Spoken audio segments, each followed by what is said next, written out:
chercheurs, chers partenaires, chers participantes et participants, bonjour. Soyez les bienvenus à ce webinaire consacré au thème énergie solaire pour la productivité des entreprises féminines et l'autonomisation des femmes dans les zones rurales du Bénin.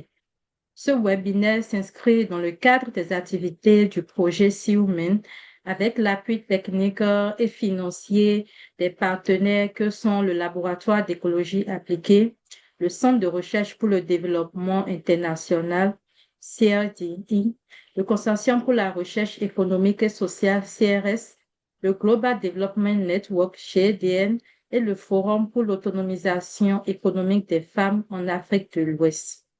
Je suis Muriel Sanou et j'aurai le plaisir d'animer et de modérer cette session de webinaire.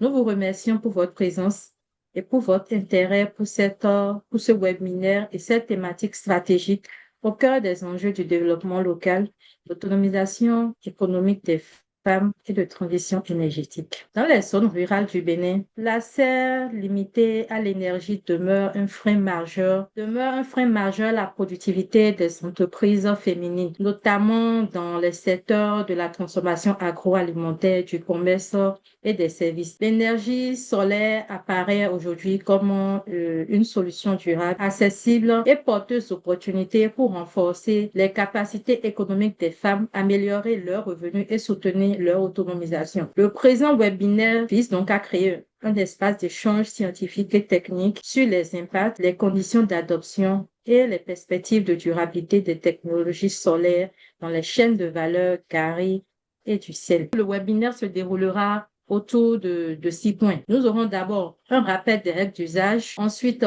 nous aurons les mots de bienvenue de la représentante du CRS en la personne de Dr Fatou Cissé. Nous aurons la présentation du projet SeaWomen dans sa globalité.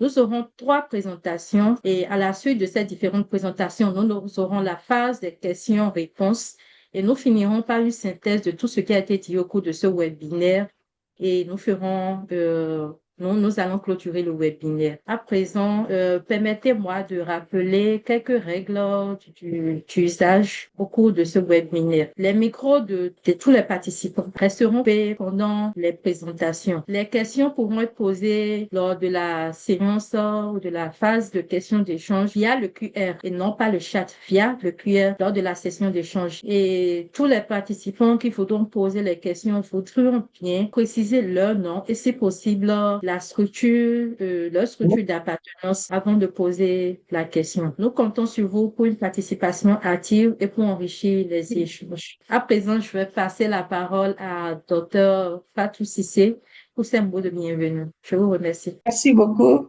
Dr Zono. Mesdames, Messieurs, chers participants, bienvenue à ce webinaire consacré au thème énergie solaire, productivité durable vers des modèles d'entreprise rurale familiale résiliente et autonome au Bénin qui réalise pour partager les résultats du projet énergie solaire pour la productivité des entreprises féminines, l'autonomisation des femmes dans les zones rurales du Bénin. Dans les zones rurales, comme l'a dit la modératrice, l'accès à l'énergie solaire représente un levier important pour réduire la productivité, pour renforcer la productivité, réduire la pénibilité du travail des femmes et soutenir leur autonomisation économique. Ce webinaire s'inscrit, qui est un espace de partage d'expériences et de connaissances, s'inscrit dans le cadre d'une série de webinaires qui s'était initiée depuis 2021 dans le cadre du projet CEDEF pour croissance économique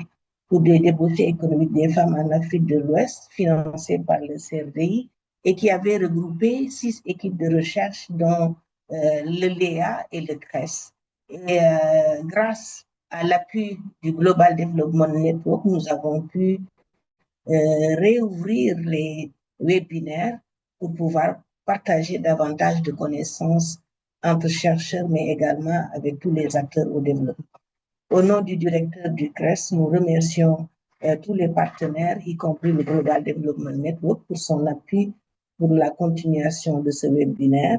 Nous remercions tous les participants d'avoir accepté de participer à ce webinaire et de partager leurs connaissances. Je vous remercie pour votre participation donc, et vous souhaite les échanges enrichissants. Merci, Madame la modératrice. Merci beaucoup, docteur Fatou Cissé. Merci pour ces mots de bienvenue. Sans plus tarder, je vais passer la parole à docteur Padonou pour la présentation du projet SIOUMEN. Je voudrais rappeler que docteur Padonou Antoine est maître conférence du CAMES, expert en agropédologie et gestion des ressources naturelles. Il est chercheur à l'Université d'Abomey-Calavi et également enseignant-chercheur à l'Université nationale d'agriculture du Bénin. Il travaille sur la transition énergétique, l'autonomisation des femmes, la lutte contre la dégradation des terres et la restauration des écosystèmes forestiers. Il a à son actif plus de 70 articles et est membre de l'AAS, du réseau Agnès et coordonne plusieurs projets de recherche majeurs internationaux. Docteur Padonou, vous avez la parole. Merci. Merci beaucoup, Madame la modératrice. Merci pour cette séance. Je remercie Dr Fatou pour avoir initié ce webinaire. Je suis Dr Elie Antoine Padonou. Je suis le coordonnateur du projet Énergie solaire pour la productivité des entreprises féminines et l'autonomisation des femmes dans les zones rurales du Bénin. Ce projet est financé par le Centre de recherche pour le développement international CRDI, basé à Ottawa, au Canada, et fait suite à un précédent projet qu'on avait conduit de 2021 à 2023. Et ce deuxième projet est exécuté sur la période 2024 à 2027. Et le pan de ma présentation s'articule autour des points clés suivants. Dans un premier temps, je vais présenter les enjeux, ensuite les objectifs du projet, le milieu d'études, la méthodologie, les résultats et impacts attendus du projet. Comme je le disais, et comme disait aussi Dr Fatou, les femmes aujourd'hui ont des problèmes d'accès aux solutions propres pour la cuisson. Elles utilisent traditionnellement des foyers qui occasionnent non seulement une forte consommation en bois et énergie, mais également contribuent à une perte de temps pour la collecte du bois et la cuisson. Et donc, il est nécessaire aujourd'hui de trouver des alternatives durables pour non seulement autonomiser les femmes, mais pour aussi assurer une meilleure conservation des ressources naturelles, particulièrement les forêts. Et dans ce cadre, nous avons exécuté pour la première phase du projet pendant la période 2021 à 2023, nous avons testé des cuiseurs solaires qui permettent de réduire le temps de travail des femmes.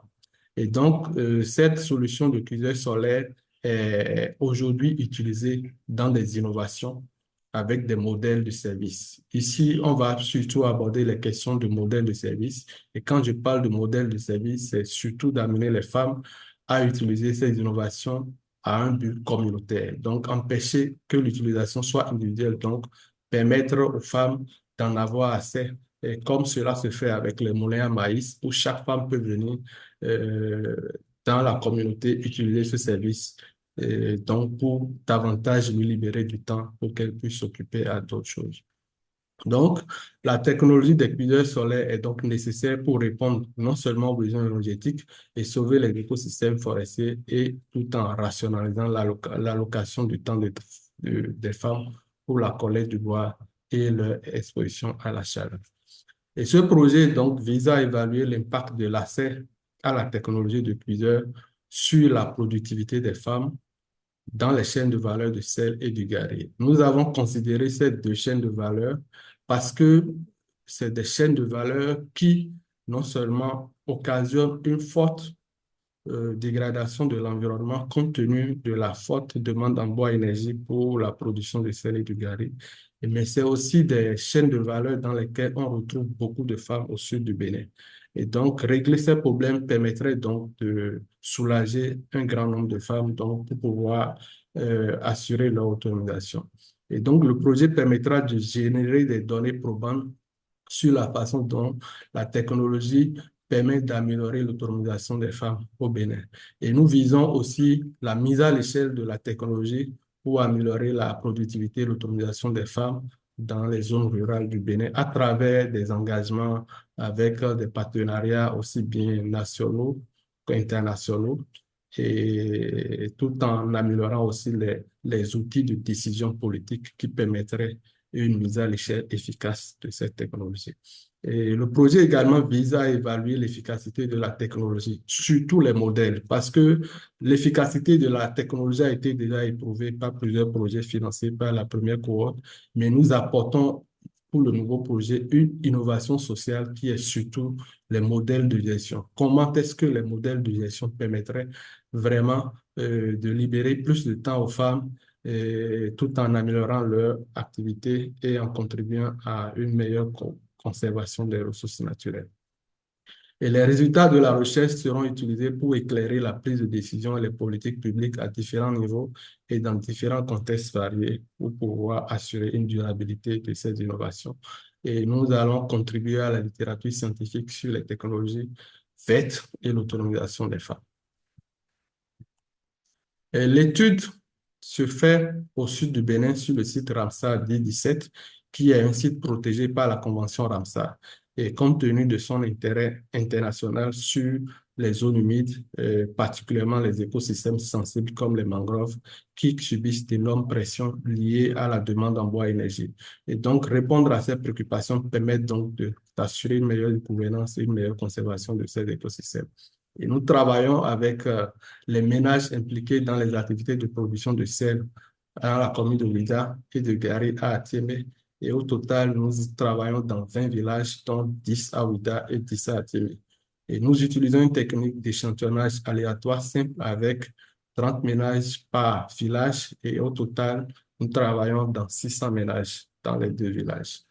Et nous utilisons des enquêtes pour collecter des données primaires et qui serviront à faire des typologies des ménages donc pour pouvoir adresser des recommandations suivant les caractéristiques sexo-spécifiques de chaque groupe pour ne pas aboutir à des conclusions plus englobantes donc qui limiteraient de prendre des actions, de faire des recommandations spécifiques. Et nous utilisons également des sondages temporels en collectant des données sur l'emploi du temps des femmes pour pouvoir évaluer comment les services basés sur les cuiseurs pourraient contribuer à la réduction et à la redistribution du temps de travail par rapport à leur emploi du temps en considérant le témoin qui est les foyers, les cuiseurs traditionnels. Et nous faisons également de l'expérimentation avec les cuiseurs pour pouvoir tester l'efficacité de ces modèles sur la productivité et l'autonomisation des femmes. Et nous formons également les femmes sur la gestion coopérative, comment utiliser ces cuiseurs avec les modèles de services en coopérative et comment assurer la maintenance, l'entretien de ces cuiseurs pour pouvoir également créer des types d'emplois verts de plus en plus pour que ces cuiseurs soient utilisés durablement dans les communautés. Et les résultats et impacts du projet sont entre autres des modèles de services de production de sel et de gari à base de cuiseurs pouvant soutenir l'autonomisation et le bien-être d'au moins 500 000 femmes, et donc contribuant à réduire et redistribuer le temps de travail domestique non rémunéré tout en conservant les écosystèmes forestiers et du site Ramsar. Et nous comptons également, à travers ce projet, contribuer à la création de nouveaux emplois verts pour les femmes. Et nous sommes en train de former 3 experts, 3 docteurs qui seront spécialistes des questions de la transition énergétique et de l'autonomisation des femmes pour pouvoir assurer une meilleure durabilité de l'expertise sur ces questions sur le plan international et national. Et nous allons travailler également pour l'amélioration de nouvelles politiques et initiatives soutenant la transition énergétique et l'autonomisation des femmes. Et Madame la modératrice, voilà l'essentiel de ce que j'aurais à dire pour présenter le projet. Et je vous retourne la parole pour que les doctorants du projet puissent présenter les résultats préliminaires de leurs travaux qui vont servir pour les débats lors du webinaire. Merci beaucoup. Merci beaucoup, docteur Elika Donou. Merci pour votre présentation. Comme vous l'aviez dit, sans plus tarder, nous allons accorder la parole aux doctorants qui travaillent sur le projet. Nous allons commencer par Monsieur Massim Aubé, qui est un agroéconomiste béninois, spécialiste des systèmes agricoles, des mangroves et de l'insertion socio-économique en milieu rural. Il est titulaire d'un master en agroéconomie et d'une licence en économie rurale. Il prépare actuellement un doctorat en foresterie tropicale. Il est chercheur et consultant et intervient sur l'adaptation climatique, la rentabilité agricole et l'autonomisation des groupes vulnérables, notamment les jeunes et les femmes, avec une expertise en collecte, analyse des données. Monsieur Massimo B, vous avez la parole pour la présentation de vos résultats. Merci beaucoup, Madame la modératrice. Merci beaucoup, chers participants. Je présente mes résultats par rapport aux déterminants de l'utilisation des modèles de gestion pour les cuisseurs solaires dans la production de sel et de Gary dans le sud du Bénin, en Afrique de l'Ouest. Le plan de ma présentation passera par la présentation du paradigme de gestion des technologies améliorées pour la conservation des écosystèmes, les objectifs de recherche, le milieu d'études, la méthodologie de recherche, les résultats et implications, conclusions et recommandations. La production de sel et la production de Gary en Afrique de l'Ouest repose fortement sur des méthodes traditionnelles qui utilisent des bois de chauffage, des combustibles que des femmes vont collecter dans les mangroves, vont collecter dans les forêts, qui constituent des écosystèmes vraiment vitaux pour l'environnement et pour le milieu de vie de ces habitants-là qui vivent dans ces milieux. Et donc, cela entraîne des déforestations importantes qui provoquent à son tour l'érosion du sol et aggravent le changement climatique. Déjà que ces ressources sont coupées pour l'utilisation du bois. Donc, pensez à cela. Et là, il a le projet Surman qui a apporté des cuiseurs solaires qui offrent une série d'avantages comme qui offre une série d'avantages en fait de contribuer d'abord de façon significative à la réduction de la consommation en bois, allant même jusqu'à 693,78 tonnes par an et à une émission et à une réduction également de l'émission de CO2 de 1247,4 tonnes. Malgré l'apport de cette technologie ou de ces innovations dans ces milieux pour réduire ces impacts et les avantages socio-économiques que ça présente, l'adoption, la distribution, la diffusion de ces innovations, surtout en Afrique, demeure illimitée. Le défi que nous observons, surtout au niveau de ces modèles, c'est l'absence de leur utilisation, de leur développement de façon adéquate et durable. Les approches traditionnelles d'introduction de ces innovations ont souvent échoué. Et ce que nous remarquons, c'est que malgré les gammes d'avantages que présentent ces innovations, on remarque que ces innovations ne jouent pas leur rôle ou les gens abandonnent les innovations au cours du chemin et ne les utilisent pas. Et donc, cette activité ou cette recherche que nous menons se situe dans deux zones de leader dans la production de sel, grâce à la pression de la matière première soumise, et dans une seconde commune aussi, à Tiémé, qui dispose bien d'une matière première aussi, c'est-à-dire une forte production du manioc et également une production d'huile de palme qui nous permet de trouver des coques de palme faciles à utiliser pour ces nouvelles technologies qui sont apportées. Donc, ces deux activités constituent donc, ont donc une très grande importance dans le pôle et constituent un pôle très important pour la consommation de bois. Et donc, il faut alors aller voir comment alors gérer les modèles pour que ces foyers, ces innovations introduites soient bien gérées à long terme et être adoptées par ces productrices. Et donc, l'objectif du travail, c'est d'abord d'examiner les facteurs qui influencent l'utilisation des modèles de gestion de ces foyers dans la production de Gary et de sel dans le sud du Bénin.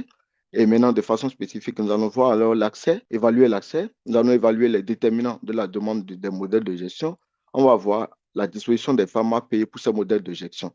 Donc, c'est ce que nous allons voir à travers cette étude, une partie de cette étude. Et donc, comme je l'ai dit tout à l'heure, l'étude se déroule dans deux communes, la commune de Ouidah et la commune d'Atiémé, qui sont tous situées dans le sud du Bénin, précisément dans le site de Ramza 17, qui constitue vraiment un important écosystème humide protégé par la Convention de Ramsar.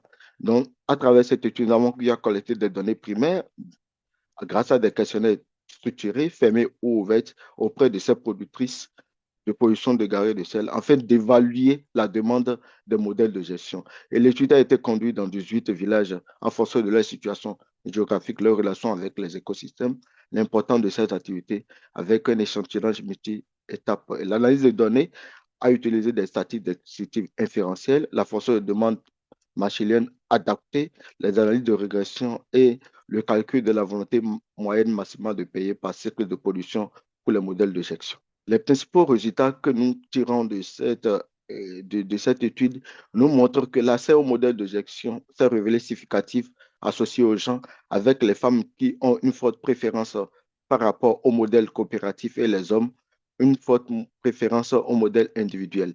Nous retirons aussi également de nos analyses que l'intensité de la demande montre une corrélation positive avec le coût associé au modèle de gestion.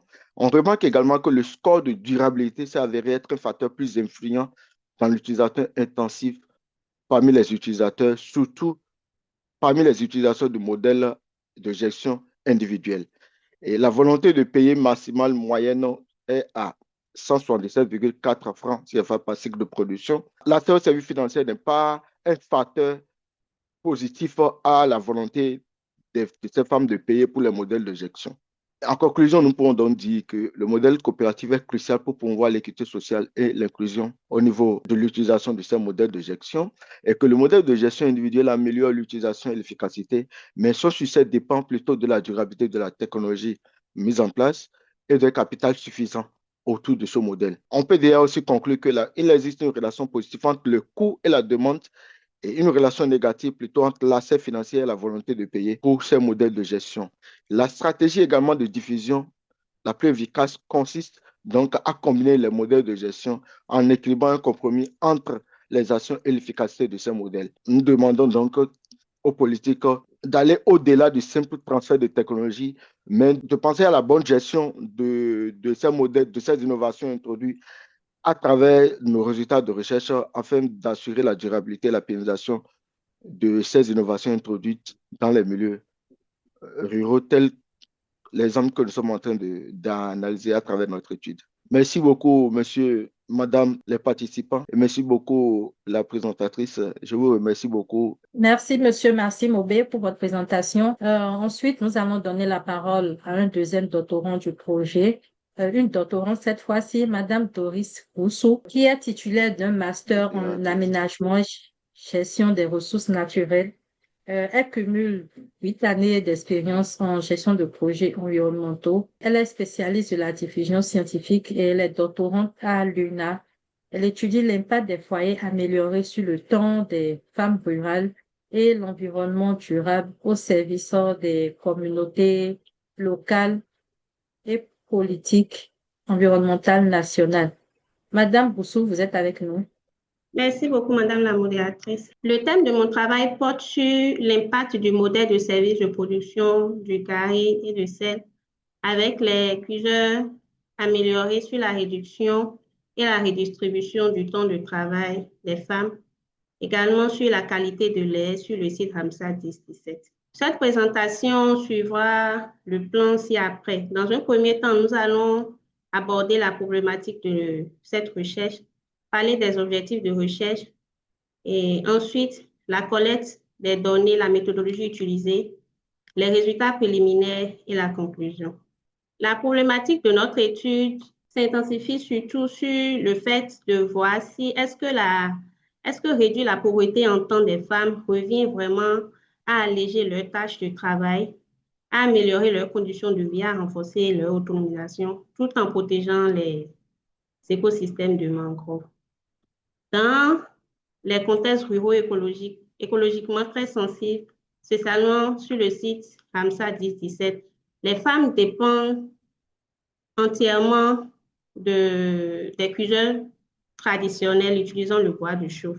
Cette forte dépendance des femmes à l'égard des fourneaux, des cuiseurs traditionnels utilisant le bois, y compris dans leurs différentes activités de production de sel et de gari, exerce une pression vraiment accrue sur les écosystèmes et les exposant ainsi à une dégradation vraiment importante. Des recherches antérieures sur le genre et l'énergie ont montré que cette forte dépendance à l'égard des technologies à base de biomasse augmente considérablement l'intensité du travail des femmes et leurs différentes charges de travail non rémunérées. Pour cela, les femmes souffrent d'une pauvreté en temps vraiment chronique, ce qui limite leur capacité à se reposer, à diversifier leurs différentes sources de revenus ou à participer à d'autres activités dans leur vie, dans la vie sociale. Cette pauvreté en temps est donc considérée non seulement comme le résultat d'une faible productivité, mais aussi comme une contrainte structurelle qui renforce les inégalités entre les sexes. De nombreuses interventions encouragent l'utilisation de technologies des cuiseurs propres, mais leur évaluation se concentre beaucoup plus sur l'efficacité énergétique et les avantages environnementaux. Cependant, les changements dans la répartition du temps des femmes et leurs expériences professionnelles restent insuffisamment mesurés. Donc, pour cela, il n'est pas clair si les technologies énergétiques améliorées réduisent vraiment réellement le manque de temps des femmes ou si elles ne font que réaffecter cet temps à d'autres responsabilités non rémunérées, d'où le but de notre actuelle recherche. De façon globale, notre travail visera à évaluer l'impact de l'adoption des cuiseurs solaires améliorés sur l'emploi du temps des femmes, sur le cycle Ramsar 10-17, leurs conditions de vie et la qualité de l'aide dans les zones de production. Et de façon spécifique, il s'agira premièrement d'évaluer comment l'utilisation de ces cuiseurs solaires améliorés améliore la qualité de lait sur les sites de production de sel et de gari et réduit les risques pour la santé des femmes. Et deuxièmement, il s'agira de comparer l'utilisation du temps par les femmes avant et après l'introduction des cuiseurs solaires améliorés, ainsi qu'entre les utilisatrices et les non-utilisatrices de ces foyers. Et troisièmement, il s'agira de quantifier le gain de temps réalisé grâce à l'introduction de ces foyers solaires améliorés et comment ce temps gagné est redistribué sur des activités quotidiennes des femmes qui en découlent. Et enfin, nous allons évaluer l'amélioration des conditions de vie des femmes résultant de l'adoption de ces cuiseurs solaires. Nous avons utilisé différentes méthodes de collecte et je tiens à vous dire que, comme mes prédécesseurs ont dit, la zone d'étude est dans le sud du Bénin, dans les communes de Ouida et d'Atiémé. L'approche de collecte de données utilisée est la suivante. Nous avons utilisé une approche mixte. Ensuite, les données quantitatives ont été recueillies au moyen de questionnaires numériques et des fiches d'expérimentation. Nous avons également collecté les données de type qualitatif au moyen d'entretien et de focus group. Et la collecte des données a été effectuée suite à la plateforme Kobo Collect. La méthode d'analyse utilisée pour ces données collectées est la suivante. Nous avons eu à faire des analyses qualitatives des discussions afin d'explorer les dynamiques sociales et du genre. Les tests indépendants et tests appareillés ont été effectués dans le logiciel R afin de comparer les cuiseurs traditionnels et solaires en fonction de la distribution des données. Des tests statistiques descriptifs ont également été menés suivant les données collectées. Nous avons quelques résultats préliminaires.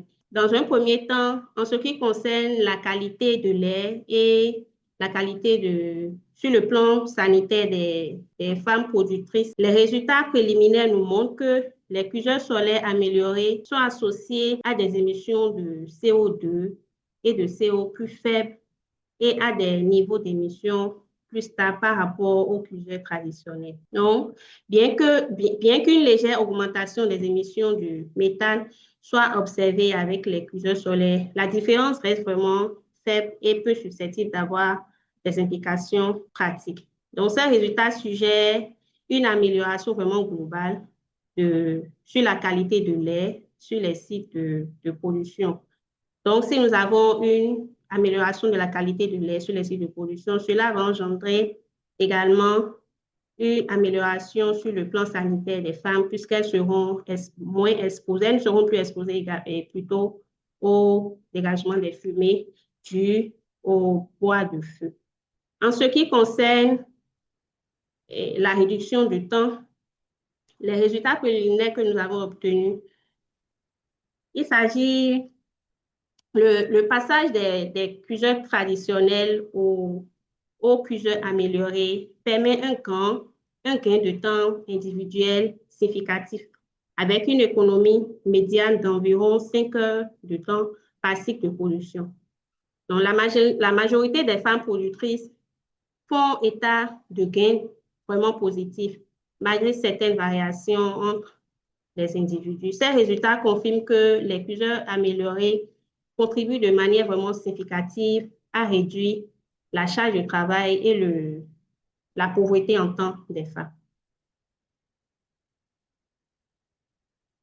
En conclusion, nous pouvons dire que les cuiseurs solaires, l'adoption de cette nouvelle technologie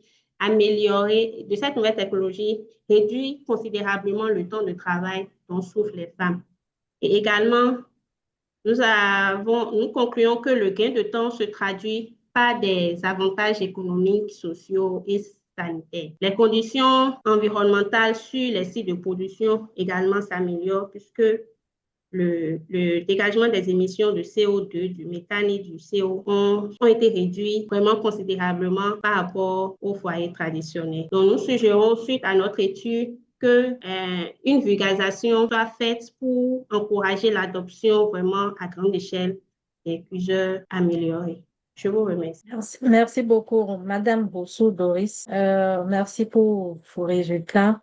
Pour finir, nous allons donner la parole à Monsieur Roger Kounou, qui est également doctorant sur le projet SeaWomen. Monsieur Roger Kounou est un ingénieur agronome diplômé de la FESA, fort de 16 années d'expérience acquise sur divers projets de sauvegarde environnementale, de changement climatique et de gestion durable des écosystèmes fragiles dans différentes organisations non gouvernementales. Il est actuellement doctorant à l'Université nationale d'agriculture du Bénin et travaille sur les questions liées à la préservation de l'environnement avec l'utilisation des foyers solaires. Monsieur Roger Kounou, vous avez la parole. Merci, Dr Zanou. Je salue les participants. Je vais vous présenter la communication sur l'adoption de la technologie de foyers solaires de production du Gari au sud du Bénin, leur impact sur la consommation de bois énergie et les émissions de gaz à effet de serre, le dioxyde de carbone. Le plan que je vais suivre est le suivant: le contexte et le cadre de l'étude, les objectifs de l'étude, la méthodologie, les résultats, les principales implications et la conclusion. Vous savez, un tiers des populations des pays pauvres du monde continuent d'utiliser les foyers traditionnels. Au Bénin, 87% des ménages continuent d'utiliser les foyers traditionnels pour la cuisson dans les ménages et aussi lors des transformations agroalimentaires. La production du Gari avec les foyers traditionnels est fortement consommatrice de l'énergie et se base sur les bois énergie. De même, les foyers traditionnels ont une très faible efficacité énergétique. La forte dépendance au bois énergie contribue à la dégradation des forêts, à la déforestation et aussi aux émissions de gaz à effet de serre. Face à cette situation, les foyers solaires de production du Gari constituent une alternative énergétique durable à promouvoir. Mais les évidences pour sa promotion restent très limitées, d'où l'importance de cette étude. De façon globale, l'étude vise à évaluer les impacts de l'adoption des cuiseurs solaires de production de Gari sur la conservation des forêts et de façon spécifique, quantifier la réduction de la consommation de bois de chauffage, estimer la superficie forestière préservée, évaluer le stock de carbone préservé et les émissions de CO2 évitées. L'étude a été menée dans la commune de Atiémé, située dans le département du Mono, République du Bénin. Donc nous sommes bien en Afrique de l'Ouest.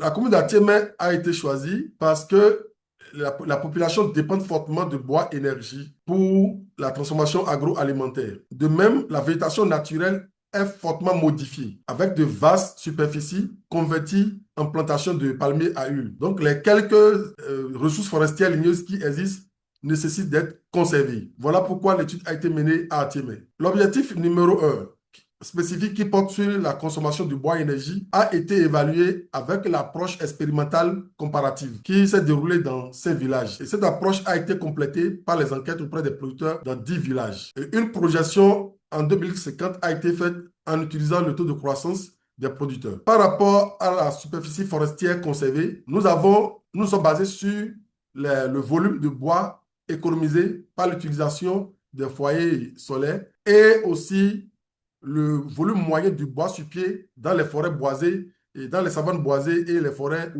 claires du Bénin. En ce qui concerne le stock de carbone conservé, nous avons utilisé d'abord, nous avons identifié les espèces ligneuses préférées par les producteurs sur la base de la fréquence de citation de ces espèces. Et après cela, nous avons utilisé les fractions de biomasse sèche au niveau de ces espèces et abouti à la fraction moyenne de biomasse sèche utilisée. Utiliser maintenant la fraction de carbone pour aboutir au stock, pour l'estimation du stock de carbone.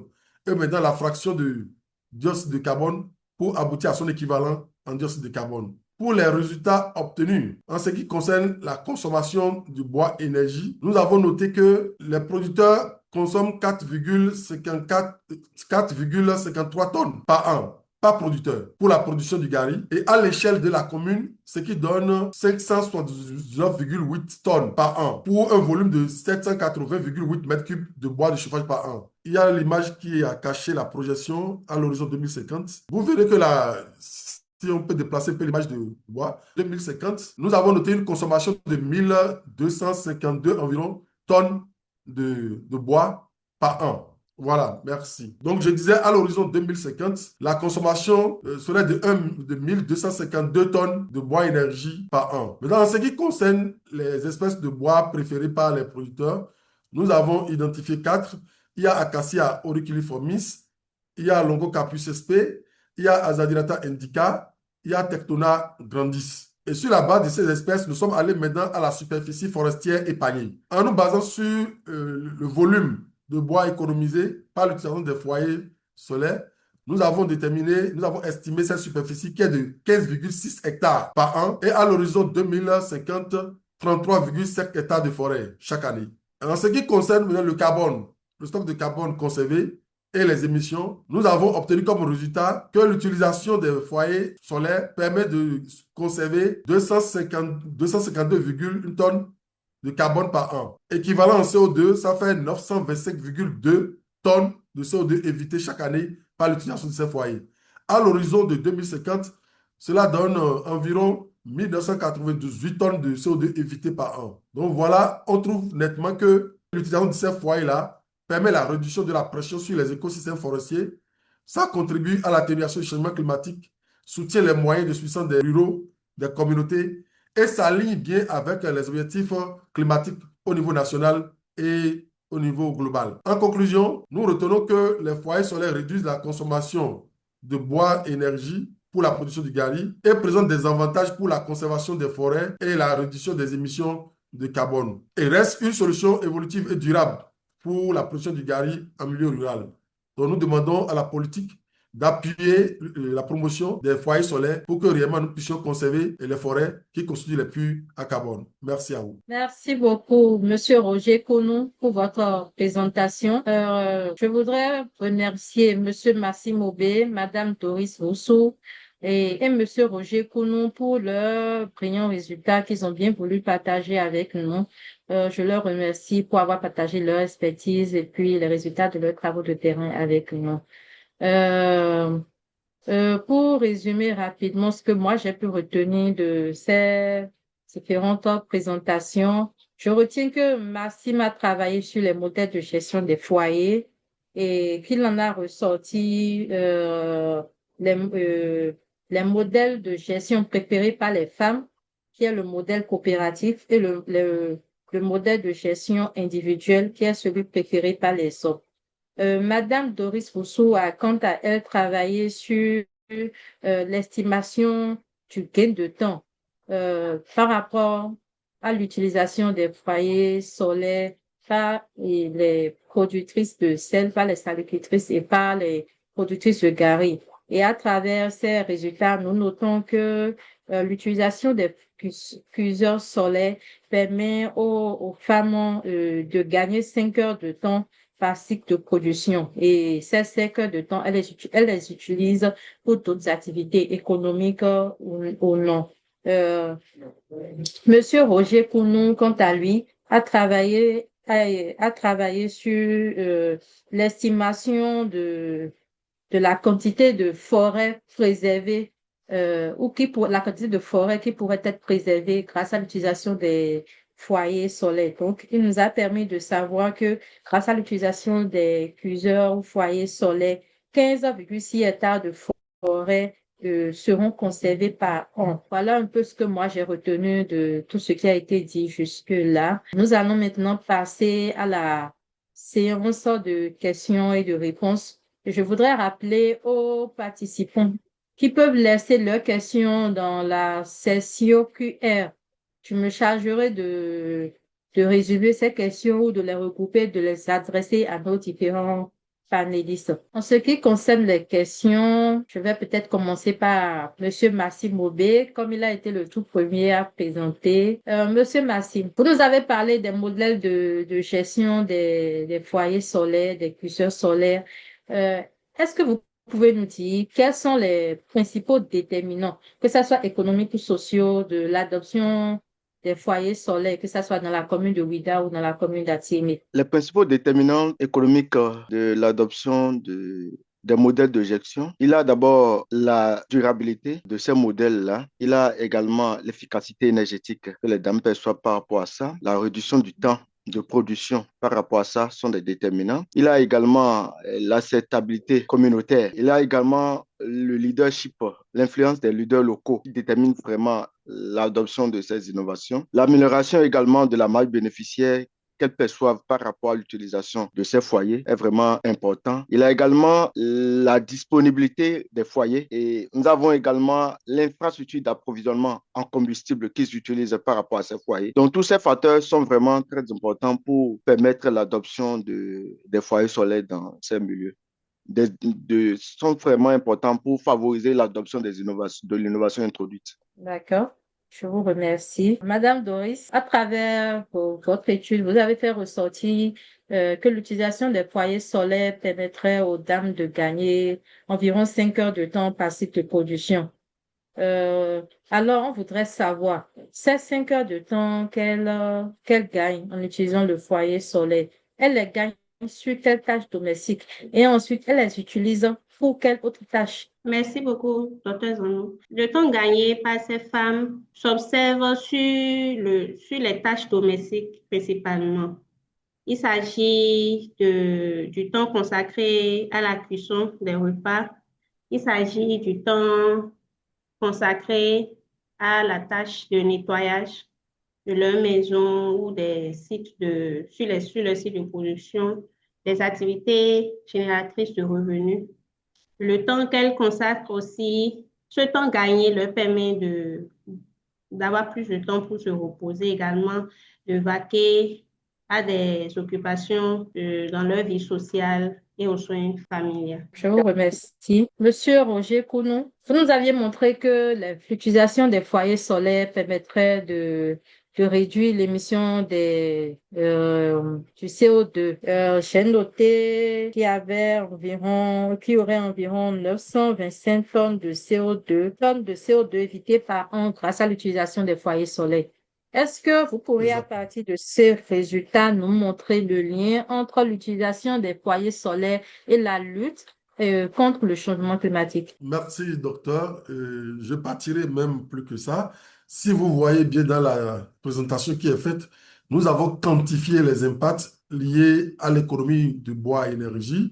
Nous avons aussi quantifié la superficie forestière épargnée et le stock de carbone épargné, aussi la quantité de CO2, d'émissions de CO2 évitées. Si vous les mettez ensemble, vous voyez qu'il y a une réduction de la pression sur les forêts et par la limitation de l'utilisation de bois. Et donc, on va limiter la déforestation, permettre aux forêts de jouer pleinement leur rôle de puits de carbone qui constituent des éléments clés pour les projets du marché de carbone et de la REDD+. Et donc, nous sommes pleinement en changement climatique. En évitant les émissions de CO2, nous évitons que la concentration de CO2 dans l'atmosphère augmente et nous limitons en fait les changements climatiques.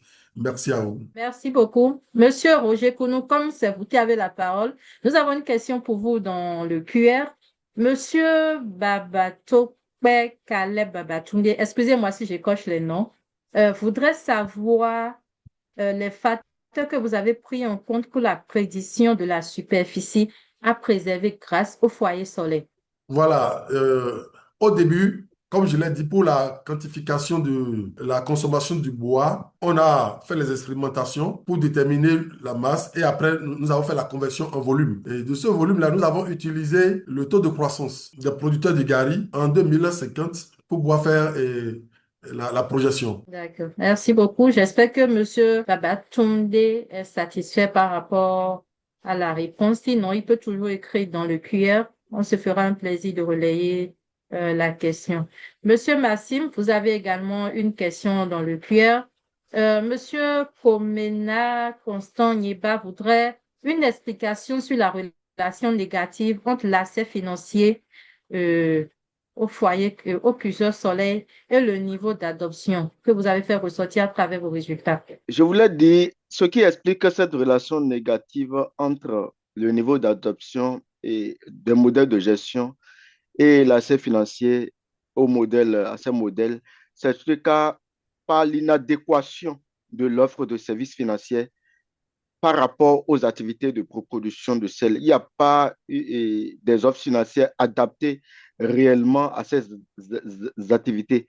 Actuellement, sur le terrain, vu la saisonnalité de ces activités, des fois, bon, c'est une activité qui, c'est d'abord une activité saisonnière et qui dépend aussi des conditions climatiques, l'arrivée des crues qui arrivent très tôt. Et donc, ce qui fait qu'il n'y a pas un modèle de financement réellement adapté à ces productrices pour pouvoir développer ces activités.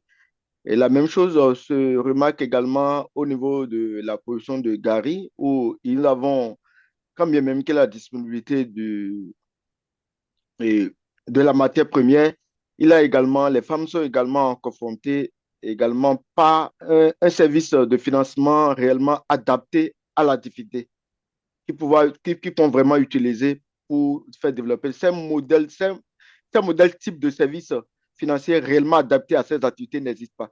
Donc, ce qui fait que ça affecte l'utilisation parce que quand les gens s'utilisent, c'est qu'ils devront, si je prends par exemple la position de Gary, ils doivent facilement avoir la liquidité pour aller faire recours et pour aller payer ses matières premières en temps voulu.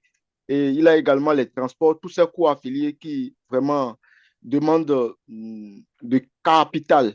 Ouais, donc, si les sources de capital, les sources de financement n'existent pas ou les sources de financement ne sont pas adaptées à l'activité, donc ça affecte l'adoption de ces modèles de gestion ou l'accès à l'innovation comme ça devait normalement l'être dans le temps et qui conduit parfois même à l'abandon de l'innovation. D'accord, je vous remercie. J'ai également une autre question pour vous, Monsieur Massim. Monsieur Dr. Oscar Arfosu voudrait savoir si les modèles de gestion sont spontanément mis en place par les bénéficiaires des foyers solaires. Vous avez Oui, perçu la question, je la répète. oui, c'est bien perçu. Les modèles de gestion sont mis en place spontanément par les bénéficiaires. Déjà que nous retenons dans le travail qu'on a eu à faire, que si nous prenons par exemple la première commune, la commune de Ouida, on remarque que dans cette commune, il y a des zones où les gens, c'est une préférence, je parlais de normes sociales, il y a des milieux où les gens ont une tolérance à travailler en groupe. Déjà, ils préfèrent travailler en groupe. Il y a des milieux où les gens préfèrent travailler de façon individuelle. Des milieux où ça peut être mixte. Les gens peuvent déjà aiment travailler en groupe, mais préfèrent aussi faire le travail individuel. Mais il y a des milieux donnés, les gens ont une tolérance à travailler, que ce soit en individuel ou en groupe, mais une forte préférence à travailler en groupe. Donc, du coup, quand ces modèles arrivent, quand bien même que des coopératives sont formées autour de ces modèles-là, on arrive à remarquer que dans des zones où les gens ont cette préférence à ne pas vouloir travailler totalement en groupe, n'aiment pas travailler de façon coopérative, avec le temps, chacun cherche à aller vers le modèle de façon individuelle. Donc, c'est ce que nous remarquons. Mais il y a des milieux, les gens ont commencé, par exemple, si je prends la zone de la production de Gary, tous les modèles qui sont utilisés là sont des modèles coopératifs. Les gens travaillent facilement et aisément en coopérative et ne parlent pas de modèle individuel. Par contre, si nous prenons l'autre commune maintenant, il y a des zones ou des villages où vous avez remarqué que les gens font le travail, ils travaillent en coopérative, mais de façon individuelle, D'autres utilisent également les foyers pour aller faire leur production. Dans des zones, carrément, les gens préfèrent l'utiliser de façon individuelle. Ils n'aiment pas rester en groupe pour travailler sur ça. Donc, de façon automatique, les bénéficiaires ont leur modèle de gestion en fonction des réalités du milieu, du village, si je me permets, ou du milieu rural ou le milieu dans lequel l'innovation est implantée. D'accord, c'est bien compris. Docteur Oscar a une question pour nos trois panélistes. Il voudrait savoir les contraintes liées à la mise en œuvre de cette innovation, en parlant bien sûr des curseurs solaires. Il voudrait savoir les contraintes liées à la mise en œuvre de cette innovation dans les communes considérées, la disponibilité de combustibles alternatifs surtout. Est-ce qu'on observe la mise en place spontanée de chaînes de valeur d'approvisionnement en combustible alternatif? Docteur Zanou, je pense que Oui, cette question s'adresse particulièrement à moi, puisque ok. mon thème porte en fait sur ça. C'est une partie du thème que j'ai présenté, je viens de présenter. Et la disponibilité ne pose pas problème. Nous avons déjà évalué la disponibilité qui est de 3694 tonnes par an, alors que la demande pour les foyers fait 83,3 tonnes par an. Donc, c'est largement en dessous de la disponibilité. Maintenant, en ce qui concerne les chaînes d'approvisionnement, nous n'avons pas encore fait le traitement des données. Donc, ces résultats-là, vous allez permettre à ce que ça vienne prochainement. D'accord, je vous remercie. Il y a Monsieur Yacine ou Madame Yacine, excusez-moi, Seyet, qui signale que il a longtemps ou elle a longtemps travaillé dans le biogaz domestique et que c'est un système qui allège beaucoup la femme rurale tout en contribuant à l'amélioration de ses conditions de vie économiques. Donc, il ou elle voudrait savoir si, euh, dans le cadre de ce projet, vous avez pensé au biogaz, à l'utilisation du biogaz. Sa question de savoir si cette technique est prise en compte au niveau du projet Silmen. Peut-être que... Ah, c'est une Sénégalaise. D'accord, madame. Peut-être que Dr. Kwadonou peut nous aider Oui, à oui, répondre à cette question. je vais répondre à cette question. Les biogaz ne sont pas pris en compte par ce projet actuel, mais ce serait intéressant aussi qu'on pense à ces alternatives aussi pour soutenir les femmes rurales. Mais pour le moment, on ne travaille pas sur le biogaz. Merci beaucoup, madame, ou bien, Yacine, pour cette question. Merci beaucoup, Madame Yacine Seyer, pour cette question. Monsieur Roger, nous avons une autre question pour vous. En fait, Monsieur Tibus Ketonou voudrait savoir si la disponibilité locale des coques de noix de palme est suffisante et durable pour soutenir l'approvisionnement en charbon écologique. C'est la question à Oui, laquelle bien vous venez de sûr. répondre.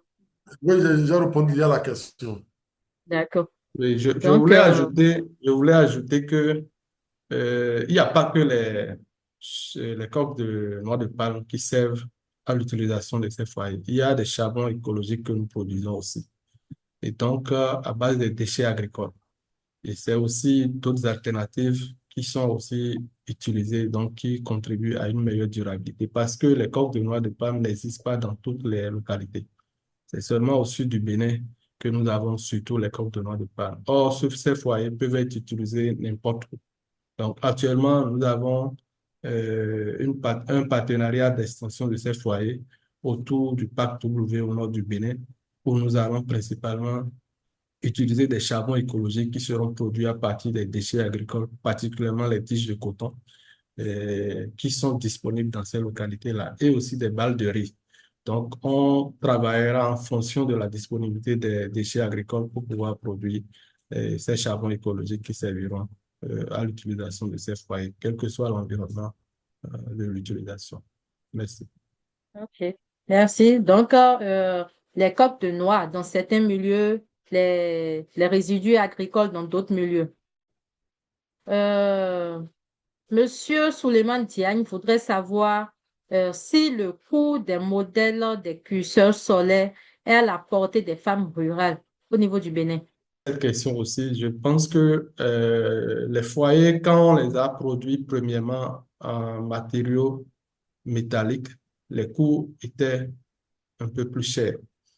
Et nous avons pensé à utiliser des matériaux locaux, surtout l'argile et des briques, Et nous avons fait des essais qui ont significativement réduit le coût de production de ces foyers. Et aujourd'hui, avec les matériaux locaux, ces coûts sont abordables aux femmes. Et nous travaillons aussi avec le programme TAT, qui est un programme qui vise à la mise à l'échelle des technologies pour pouvoir mettre en place des packages pour ceux qui veulent fabriquer ces foyers et ceux qui veulent les utiliser, pour savoir comment choisir en fonction de leurs moyens, quels sont les matériaux qu'ils peuvent choisir et quel est le coût d'acquisition pour que ces foyers soient utilisés par plus de femmes dans différentes communautés. Donc, c'est ce que je peux dire par rapport à cette question. Merci, Monsieur Cardono. Monsieur Roger, vous avez une nouvelle question. Monsieur Jérémy Niclé voudrait savoir si l'on observe déjà une diminution de la pression sur les ressources forestières depuis l'introduction des cuisseurs solaires. Je le confirme très bien parce que dans les villages où il y a déjà introduction de ces foyers, les femmes n'utilisent plus les bois de feu.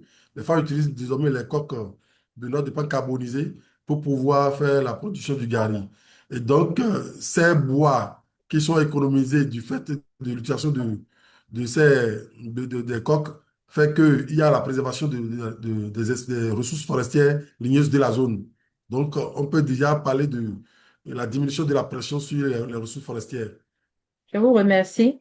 Madame Doris, nous revenons vers vous. Monsieur Babatunde voudrait savoir exactement les catégories d'activités auxquelles les femmes productrices de gari ou les salicultures se donnent pour occuper le temps gagné en utilisant les foyers solaires. Ok, je vous remercie beaucoup, docteur Zanou. Pour répondre à Monsieur Babatunde, les activités auxquelles les femmes s'adonnent suite à l'obtention du gain de temps, il y a essentiellement les activités liées aux tâches domestiques non rémunérées qui sont essentiellement les soins aux enfants, la préparation du repas dans le ménage. Nous avons également les activités sociales où ces femmes s'adonnent aux occupations liées aux formations, peut-être les groupements. Ces différentes femmes sont dans des groupements dans la communauté. Également, ça leur permet de développer de petites activités de commerce ou ce qui peut leur permettre de générer des revenus. Également, et si par exemple dans le ménage, la femme est la personne principale dans le ménage et il y a par exemple, si je me rappelle bien, qui a développé l'élevage, l'agriculture. Donc, voilà les différentes activités auxquelles ces femmes vaquent suite au gain de temps obtenu. Merci. D'accord, je vous remercie.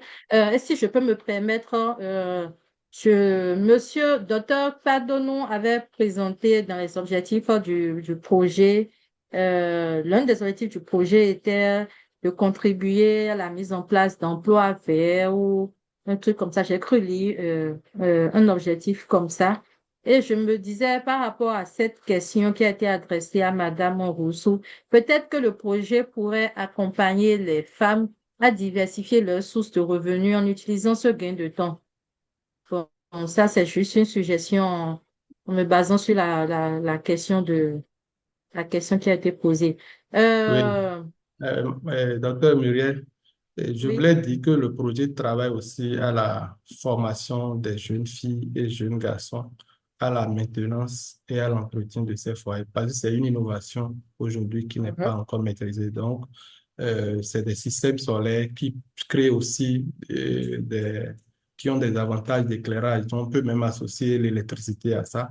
Donc, ça crée de nouveaux types d'emplois dans les communautés où des jeunes peuvent se spécialiser dans la maintenance, dans la vente des accessoires de ces foyers et même dans la réparation et la fabrication. Parce que l'idéal est d'amener les communautés à être suffisamment indépendantes et à s'approprier de ces innovations pour ne pas être dépendantes de quelques entreprises que ce soit. Donc, elles peuvent elles-mêmes reproduire l'innovation donc, pour créer des ressources économiques au plan local, donc pour des emplois verts. Donc, c'est ce que je peux dire par rapport à ça. Donc, nous formons sur la maintenance, la fabrication et aussi la production des charbon écologique dont j'avais parlé, parce qu'on fabrique aujourd'hui des charbons à partir des déchets agricoles qui servent aujourd'hui de source d'opportunité pour plein de jeunes qui aujourd'hui peuvent produire des charbons au lieu d'aller exploiter le bois. Encore que dans ces milieux, les mangroves sont interdits d'exploitation, donc il n'y a pas de bois disponible. Donc ces alternatives vont davantage conduire à des emplois verts pour les communautés rurales. Il y a Dr Fatou qui a envoyé une question dans le chat que tu vas aussi relayer pour la suite. Donc, je voulais attirer ton attention sur ça. D'accord, merci beaucoup, professeur. En attendant,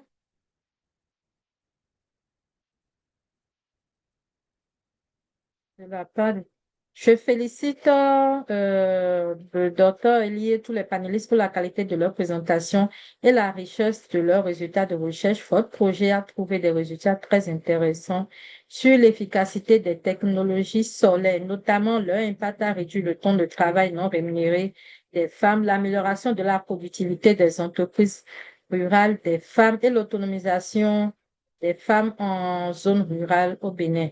Donc, docteur Fatou voudrait savoir quelle stratégie vous avez mis en place pour la mise à l'échelle de ces solutions innovantes dans d'autres localités du Bénin et dans d'autres pays de la région ouest africaine. Je vais répondre à cette question. Je crois que la stratégie pour la mise à l'échelle a d'abord consisté à des communications. Nous avons fait des émissions télé où nous avons présenté l'innovation, comment ça contribue à l'autonomisation des femmes et à la transition énergétique. Et nous avons été aussi, nous avons travaillé sur des documents stratégiques de politique au niveau national. J'ai été le consultant national recruté par le mécanisme mondial de la Convention des Nations Unies pour la lutte contre la dégradation des terres, basée à Bonn, pour réviser les cibles de neutralité sur la dégradation des terres au Bénin. Et donc, ces documents ont intégré aujourd'hui les cibles spécifiques sur la transition énergétique et l'autonomisation des femmes par rapport à la nécessité de mettre à l'échelle les foyers pour non seulement assurer l'autonomisation des femmes, mais aussi contribuer à la lutte contre la dégradation des forêts. Donc ça, c'est au plan national, ces documents existent. Au plan au niveau des communes, nous avons travaillé avec des communes qui ont aussi des PDC, des plans de développement communaux et des plans intégrés de gestion d'utilisation des terres. Nous avons révisé ces documents dans 2 communes actuellement où nous avons insisté sur des cibles spécifiques à la transition énergétique et à l'autonomisation des femmes. En dehors de ça, nous travaillons avec d'autres institutions et ONG. Nous avons actuellement un partenariat avec African Park, qui est une ONG internationale qui assure la conservation des aires protégées. Et au Bénin, c'est cette ONG internationale qui assure la conservation des 2 aires protégées au nord du Bénin, le parc W, le parc Pendjari. Et avec ce partenariat, APR nous a demandé de mettre à l'échelle cette innovation autour des villages riverains du parc W. Donc, c'est une activité qui est en cours que nous allons mettre en œuvre pour que ces innovations aillent au-delà du sud Bénin. Et avec ce partenariat, donc, nous allons former les femmes et les jeunes aussi à l'entretien, la maintenance et la production de charbon écologique par rapport à ces innovations. En dehors de ça, nous travaillons aussi avec le ministère du cadre de vie à travers la Direction générale de l'environnement et du climat, et qui aujourd'hui aussi élabore des documents de compact énergie pour le Bénin. Donc, nous avons des essais à faire, des foyers à mettre en place dans les cantines scolaires et dans certaines communes du Bénin. Donc, nous allons déployer ces foyers dans ces localités, dans ces communes, pour que ces foyers puissent également servir. Et donc, ce sont des actions que nous faisons déjà à court terme.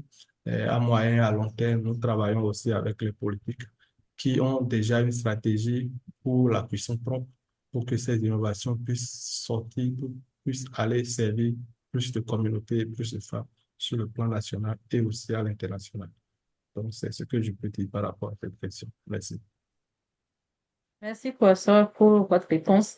La réponse que vous avez donnée permet de répondre à la deuxième question de Dr. Fatou Cissé, qui est de savoir l'implication des décideurs publics dans la mise en œuvre du projet. Je pense que vous avez répondu déjà à cette question. Oui, oui, Donc, je vous oui, remercie.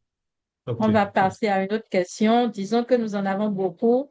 Monsieur Ketonou voudrait savoir si les curseurs solaires ont déjà fait l'objet d'une démarche de brevetage ou de protection de la propriété individuelle, ou si la technologie est envisagée comme une solution open source destinée à une large diffusion. Nous travaillons plus sur une solution open source compte tenu du fait que nous accompagnons les communautés et nous voulons créer plus d'entreprises.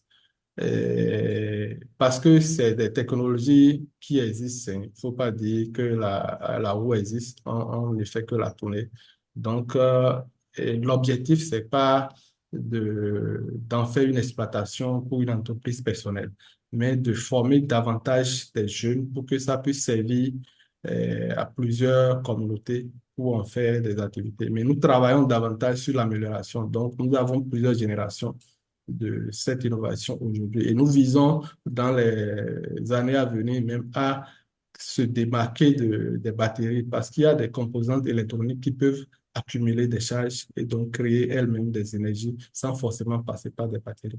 Et donc, c'est pour dire que c'est surtout des innovations sociales que nous comptons développer pour que ça puisse vraiment servir aux communautés et qui n'ont pas les moyens parce que c'est une innovation qui est utilisé par les ménages ruraux surtout, parce que dans les milieux urbains, il existe déjà plein de solutions, et les gaz et autres que les ménages qui ont les moyens peuvent utiliser. Mais dans les milieux ruraux, les femmes n'ont pas les moyens pour avoir des solutions qui vont davantage leur coûter plus de moyens compte tenu des conditions de vie dans lesquelles ces ménages se retrouvent. Donc, c'est ce que je peux dire par rapport à cette question. Merci, professeur. Il y a Madame Betty Conforme qui dit qu'elle est d'une ONG à Choka Sahel et un membre d'un réseau d'acteurs de changement qui agit en faveur de l'innovation sociale. Au fait, elle voudrait prendre la tâche avec le projet. Elle a un réseau de followers et d'entrepreneurs sociaux au nombre de 107 et il dispose d'une coopérative d'un label de producteurs. Elle voudrait rentrer en collaboration avec vous. Elle remercie les panélistes pour leur présentation. Je vais lui demander de laisser son mail, si cela vous convient, professeur. Et je Oui, vais... avec plaisir. Donc, elle peut envoyer ses contacts. On va lui envoyer nos informations pour rester en contact. D'accord. Merci. Madame Conforme, vous voudriez bien, nous vous remercions pour votre message et vous voudriez bien laisser votre mail et votre contact ou bien vos contacts pour que le professeur puisse vous contacter. Il y a une question ici de Bougou Ndao, une question à laquelle le professeur a déjà répondu, qui est quelles sont les mesures d'accompagnement des collectivités territoriales pour la pérennisation de projets? Le professeur a déjà répondu. Quels sont les dispositifs étatiques mis en œuvre en vue de faciliter l'accès des femmes au crédit? Est-ce que l'un des panélistes voudrait répondre à cette question? Les dispositifs ou les dispositions étatiques mises en œuvre en vue de faciliter l'accès des femmes au crédit. Pour l'accès des femmes au crédit, il y a des mécanismes de flexibilité aujourd'hui que les femmes ont. Il y a le système de microcrédit à l'AFIA qui sert beaucoup de femmes aujourd'hui, même dans les milieux ruraux. Mais le problème, c'est les cagnottes qui sont souvent allouées aux femmes. Ça ne nous permet pas des ambitions euh, très grandes, compte tenu du fait que ces femmes sont dans des activités à haut risque, des activités saisonnières qui sont liées à beaucoup d'aléas. Quand tu prends la production du gari, par exemple, c'est lié à la disponibilité du manioc qui peut varier d'une saison à une autre compte tenu de la production des saisons de pluie et autres. Donc, c'est aussi des questions liées au climat, aux finances climatiques. Et ça fait que il n'y a pas suffisamment de mécanismes de financement pour accompagner ces femmes-là dans ces milieux ruraux. L'État fait beaucoup d'efforts avec des mécanismes d'aide euh, un peu plus allégés, mais les difficultés demeurent par rapport à des activités de production qui sont très sensibles au climat, comme la production du sel et le gari, qui nécessitent des financements et qui doivent prendre en compte ces risques-là et accompagner les femmes pour qu'elles puissent vraiment euh, être autonomes et pouvoir faire les activités de façon durable. Donc, c'est ce que je peux dire. Merci, professeur. Nudrine Nazer voudrait savoir si l'utilisation du cuiseur solaire par la communauté, je suppose par le modèle de gestion coopératif, est-ce que cela ne constitue pas une file d'attente et si cela n'affecte pas l'efficacité dans l'utilisation? Quelle solution pour une utilisation à grande échelle et individuelle pour que chacun soit libre de l'utiliser comme il le veut? Oui, l'utilisation communautaire se fait par des groupes. On ne le fait pas dans un village, par exemple, on travaille avec des coopératives de femmes. Et les foyers que nous avons sont des grands foyers qui peuvent avoir un minimum 2 cœurs de cuisson. Et quand je prends par exemple la commune d'Atiémé, les femmes ont l'habitude de produire avec des foyers traditionnels fabriqués avec de l'argile. Mais il s'est fait que dans ces milieux-là, même l'argile, le sol est très riche en limon. Cela les amène à reproduire les foyers à chaque saison. Ça fait que quand on a démarré les essais, elles ont abandonné les foyers traditionnels parce que elles ont remarqué que ça demandait plus de temps à les confectionner, alors qu'avec ces modèles, et ça réduisait ce temps. Et notre objectif, c'est par exemple d'avoir dans une coopérative des gestionnaires. On a une association où les femmes peuvent décider, bon, on reste ensemble, on a ce qu'on appelle les statuts et règlements intérieurs par rapport à la gestion. Et chacun va amener sa matière première. C'est comme on le fait, par exemple, pour les moulins à maïs. Chaque femme n'a pas son moulin à maïs, mais elle amène le moulin, elle amène son maïs dans un moulin et elle paye le consentement et après elle revient chercher la farine de maïs pour faire son utilisation avec. Et donc, ça va libérer davantage du temps aux femmes parce que le temps de rester pour la production peut être utilisé pour que la femme puisse aller sur d'autres marchés d'emploi ou sur d'autres fonds d'autonomisation qui vont lui libérer davantage du temps. Et donc, idéal, c'est d'avoir des groupes, des coopératives de femmes d'un certain nombre par localité pour que ces femmes puissent s'organiser autour de ces innovations et assurer une gestion qui leur libère aussi plus de temps que d'en faire des entreprises individuelles. On n'est pas contre les entreprises individuelles, mais l'objectif que nous visons surtout, c'est d'amener des femmes à libérer du temps pour leur propre épanouissement. Si elles pensent que individuellement ça l'arrange, nous, on n'est pas contre. Mais celles qui trouvent que en plus de cette activité, elles peuvent engager d'autres activités, je pense qu'elles doivent aussi se retrouver et profiter pleinement de cette innovation pour pouvoir atteindre les objectifs d'autonomisation. Okay. Je vous remercie. Madame Modou-Père, on vient de répondre à votre question qui est de savoir si les cuiseurs sont distribués au groupement ou aux bénéficiaires. Donc, les cuiseurs sont remis à des coopératives. Émile Patétine, Monsieur Émile Patétine voudrait savoir quel est l'impact du projet sur la scolarité des enfants. Il y a aussi un autre interlocuteur qui voulait savoir si le foyer a un impact sur la santé des femmes. Donc, quel est l'impact sur la scolarité des enfants et quel est l'impact sur la santé des utilisatrices et des utilisateurs? Peut-être je vais laisser Doris répondre à cette question. S'il y a des apports, je vais le faire.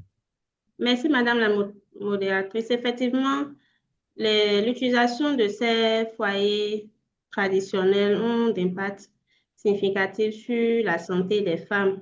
Bon, ça dépend d'une personne à une autre, mais les plaintes auxquelles nous avons été confrontés sur le terrain, c'est généralement lié aux irritations qu'elles ressentent au niveau de leurs yeux, aux problèmes respiratoires. Oui, généralement, c'est par rapport aux irritations des yeux, aux problèmes respiratoires. Maintenant, c'est pas à même niveau selon une personne à une autre. Ce que je vais ajouter, c'est que cette innovation libère du temps aux femmes. Il y a des femmes qui nous ont témoigné sur le terrain que avant elles ne se reposaient pas. Elles devaient quitter la production pour aller à la cuisine. Maintenant, quand elles mettent le gari ou bien la saumure au feu, elle peut dormir, elle peut prendre du temps pour se reposer. Et le repos est un élément important pour la santé. Donc, ça permet à la femme de se récupérer et de pouvoir continuer ses activités. Et ça lui libère aussi le temps pour accompagner son enfant à l'école et donc pour pouvoir contribuer à la scolarité de ses enfants, faire le suivi de l'éducation de ses enfants. Donc, voici l'enfant fait les devoirs qu'on lui demande à l'école et les revenus aussi pour assurer la scolarité.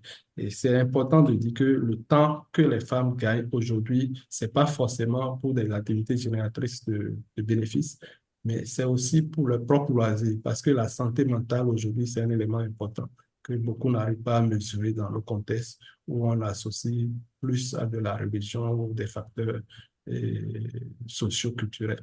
Mais le fait de se reposer aujourd'hui permet à plusieurs femmes d'être en très bonne santé mentale et physique, donc pour continuer à assurer leurs activités dans les communautés. Donc, c'est ce que je peux ajouter par rapport à ce que Doris a dit. Je vous remercie.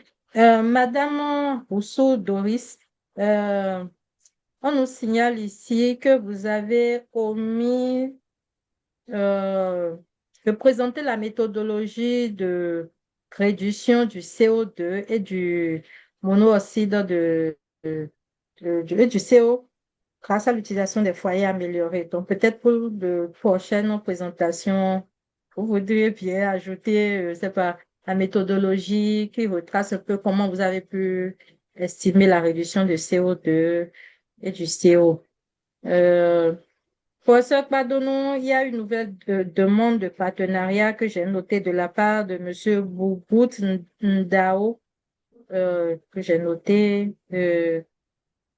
Il y a Monsieur Massiré Souané qui voudrait savoir si les innovations sont inscrites dans les plans locaux, plan climat ou plan d'action climat.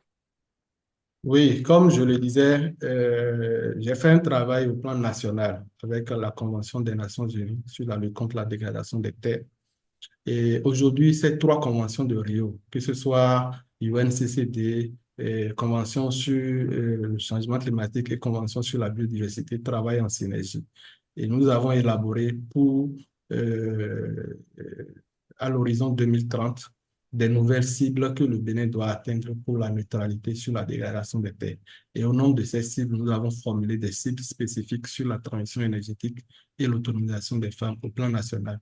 Mais au plan communal, comme je l'avais aussi dit, nous avons révisé des PDC, des plans de développement communaux et des plans intégrés d'utilisation des terres et d'adaptation au changement climatique dans certaines communes dans lesquelles nous avons intégré aujourd'hui des cibles sur la transition énergétique et l'autonomisation des femmes. Donc, dans les jours, les années à venir, ce sont des actions qui vont essayer de se mettre en place progressivement. Et nous allons aussi faire le suivi par rapport à ça. D'accord. Merci beaucoup, professeur. Maxime, euh, on voudrait savoir quel est l'impact de l'adoption du, du type de modèle sur le plan économique. Quel est l'impact de l'adoption du type de modèle sur le plan économique? Oui, je remercie beaucoup Batoune pour cette question. Au fait, l'adoption des modèles de gestion a un impact, et ça a été déjà souligné par mes prédécesseurs tout à l'heure. Il a d'abord le gain de temps qui peut être utilisé pour d'autres activités génératives de revenus au niveau des femmes productrices. Également, ce que nous remarquons aussi, c'est les revenus issus. Pardon, si je prends le modèle désigné, c'est un modèle qui assure d'abord, qui garantit la qualité de la production parce qu'il a quelqu'un qui sera là, un gestionnaire, compétence, qui sera là pour gérer le foyer. Et donc, les gens vont apporter les saumures ou bien apporter les matières premières pour la production du gari. Et donc, lui, il est là pour pouvoir produire le gari ou produire le sel pour garantir la qualité. Et donc, quand la qualité est garantie, ça veut dire qu'il y a eu l'amélioration du prix de vente sur le marché. Et donc, ils vont vendre ça au prix comparatif à la qualité que ce soit le gari ou du sel sur le marché. Donc, déjà, il a une amélioration de gains économiques là. Et de l'autre côté, comme je l'ai dit, il a également une réduction d'efforts collectifs. Et quand il a une réduction d'efforts collectifs, si je suis en train de parler du modèle coopératif là, quand il y a réduction d'efforts collectifs, ça veut dire que plus la personne a encore plus de temps libre pour aller faire peut-être toujours dans la même activité, aller faire aller produire de façon individuelle ou toujours le prendre aussi pour convertir dans d'autres activités, le commerce ou d'autres choses, avoir le temps de s'occuper, de faire ces petits commerces aussi à côté. Et il a également l'autre aspect aussi que nous devons voir, c'est par rapport au partage équitable des risques quand les gens vont plus vers le modèle coopératif. Donc, le risque, il se regroupe. Ça veut dire qu'il y aura une réduction par rapport à l'acquisition de la matière première, le coût de la matière première. Quand on est en groupe, ça veut dire que ça va réduire le coût d'acquisition de la matière première qui sera utilisée au niveau du foyer comparativement au fait que chacun va produire de façon individuelle. Ça veut dire que cette marge-là, le modèle coopératif comparativement au modèle individuel, là, ce gain qui sera effectué également à ce niveau-là. Et quand ils sont aussi en coopérative, ça veut dire que le marché qu'ils vont cibler aussi, ils auront à regrouper les quantités qu'ils vont produire. Ça sera vraiment, ça sera une quantité vraiment importante qui peut aller vers un marché ciblé. Et donc, ça va vers un marché ciblé et du coup, ils ont aussi un gain par rapport à ça, à l'entrée d'argent concernant que ce soit le gari ou que ce soit le sel produit. Donc, c'est un peu ce que je peux Ok. dire par rapport à l'impact économique lié à l'adoption des modèles de gestion. Je vous remercie puisque c'est vous qui avez la parole. Vous voudrez bien nous rappeler les solutions qui facilitent, mais qui peuvent faciliter l'adoption de l'énergie solaire ou des foyers solaires par les femmes rurales. Bon, je pense que Oui, les facteurs, pardon, l'interlocuteur, mais l'intervenant veut parler des facteurs qui peuvent faciliter l'adoption de ces foyers solaires. Vous voulez bien nous les rappeler?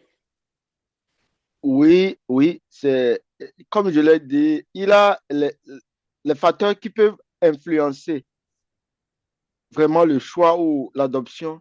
C'est d'abord il a d'abord l'organisation de la commercialisation, il a les compétences qu'ils ont en matière de gestion autour de ces différents modèles, il a l'expertise de production qu'ils ont autour du modèle de gestion, c'est-à-dire du foyer par rapport à l'activité de production qu'ils sont en train de faire.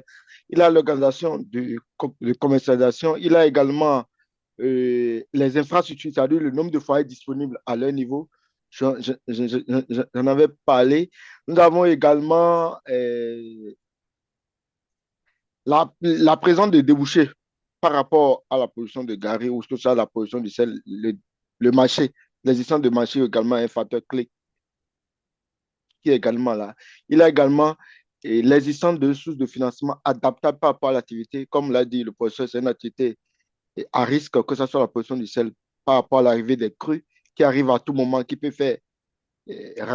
raccourcir la saison de production, également la disponibilité du matière première pour la production du gari. Donc, tous ces facteurs-là, il faut forcément que, quand même qu'il existe des sources de financement aujourd'hui, il faut que ça soit plus réadapté par rapport à ces deux types de production-là, afin de soutenir ces différentes femmes-là dans ces activités. Je pense que c'est ces facteurs qui peuvent facilement être favorables à l'adoption des innovations avec les modèles dont nous sommes en train de parler. Merci beaucoup, Monsieur Massim. Madame Rousseau-Doris, est-ce que vous voudriez bien revenir sur les résultats portant sur le CH4? Vous avez parlé d'une réduction, pardon, d'une légère augmentation du CH4, si j'ai bien noté. Est-ce que vous pouvez revenir rapidement sur ces résultats-là et nous donner une petite explication? OK, par rapport aux résultats du CH4, sur le site de production du sel, par exemple, nous avons, par rapport au foyer traditionnel, nous avons eu une moyenne de 1,36 et avec le foyer solaire, nous avons une moyenne de 1,42 et la moyenne de différence est inférieure. Nous avons une valeur inférieure de 0,061. Maintenant, le taux de différenciation est très peu significatif puisque la valeur obtenue est négative est de 0,458. Et donc, la probabilité est inférieure à 0,10. Et quand nous prenons, et quand nous sommes sur le site de production de Gary, par exemple, la moyenne, nous avons une valeur de 0,111 avec les foyers traditionnels. Et pour le foyer solaire, nous avons une valeur de 2,36 avec une différenciation inférieure de 1,646. Et le taux de différenciation est très, très, très significatif au niveau du site de production de Gary, puisque nous avons une valeur inférieure de moins 9,958, qui est une probabilité inférieure à 0,0. Voilà ce que je peux dire par rapport à ça. Bon, ce que je voulais dire, c'est que l'émission du CH4 est liée au combustible utilisé. Quand on prend les foyers solaires, comme on le disait, c'est des coques de noix de palme qu'on utilise pour le moment. Mais pour carboniser les coques de noix de palme pour en avoir des charbons écologiques, ça suit un processus de carbonisation. Quand la carbonisation n'est pas complète, cela veut dire que le combustible constitue une source d'émission du CH4. Et cela veut dire que ce n'est pas le foyer solaire qui émet le CO2, le CH4 ni les gaz, mais il faut qu'on s'assure que le combustible qu'on va utiliser puisse ne pas être un autre facteur d'émission de gaz dans l'environnement où les femmes travaillent. Donc, cela, c'est des éléments sur lesquels on va travailler. C'est déjà bien de voir que d'une région à une autre, on n'a pas les mêmes caractéristiques de combustible. Et donc, je pense que ces travaux vont permettre d'aller vers l'amélioration des combustibles pour avoir des standards qu'on va considérer pour l'utilisation de ces foyers solaires, pour que ça ne génère pas d'autres sources d'émissions de gaz, surtout le méthane, qui est le gaz le plus craint aujourd'hui par rapport au réchauffement climatique. Donc, c'est ce que je peux ajouter par rapport à ce qu'elle a dit. Merci Doris, merci professeur. J'ai d'autres questions de la part de Madame Gisèle Sinasson. Elle voudrait savoir, cette première question adressée à Monsieur Roger, elle voudrait savoir quel est l'impact de l'utilisation des foyers solaires sur la conservation de la biodiversité. Et je me demande si cette réponse n'a pas déjà été donnée. Monsieur Roger a déjà répondu à cette question. Elle voudrait également savoir quelle comparaison peut-on établir entre les deux types de production, le sel et le gari. Est-ce que l'un des panélistes est à même de répondre à cette question? La comparaison, c'est que les deux productions nécessitent de la chaleur pour la cuisson. Pour D'accord. produire du sel, il faut chauffer la saumure jusqu'à évaporer l'eau. Et le sel se précipite dans la bassine, c'est le sel qui est récupéré. Pour le gari, c'est aussi un système de chauffage, mais pas à la même intensité.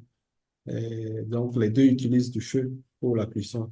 Mais à part ça, chaque production a ses caractéristiques en termes d'itinéraire technique. Mais ce qui est commun, c'est surtout l'utilisation de la chaleur pour la cuisson. Et c'est sur ça que nous travaillons, pour que cette utilisation de la chaleur, qui est naturellement basée sur les foyers traditionnels consommatrices d'une forte quantité de bois, énergie et aussi du temps des femmes, ne constitue pas des obstacles pour l'environnement, aussi pour l'autonomisation des femmes. Donc, nous travaillons sur ce qui est commun aux deux, surtout l'utilisation du feu pour la production. D'accord, merci professeur.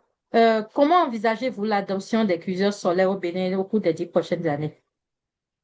Oui, il faut dire qu'aujourd'hui, l'adoption se fait progressivement parce qu'au début, c'était pas facile même de produire ces innovations. Mais de plus en plus, avec les formations, il y a des startups et entreprises qui se créent, donc qui constituent déjà des relais.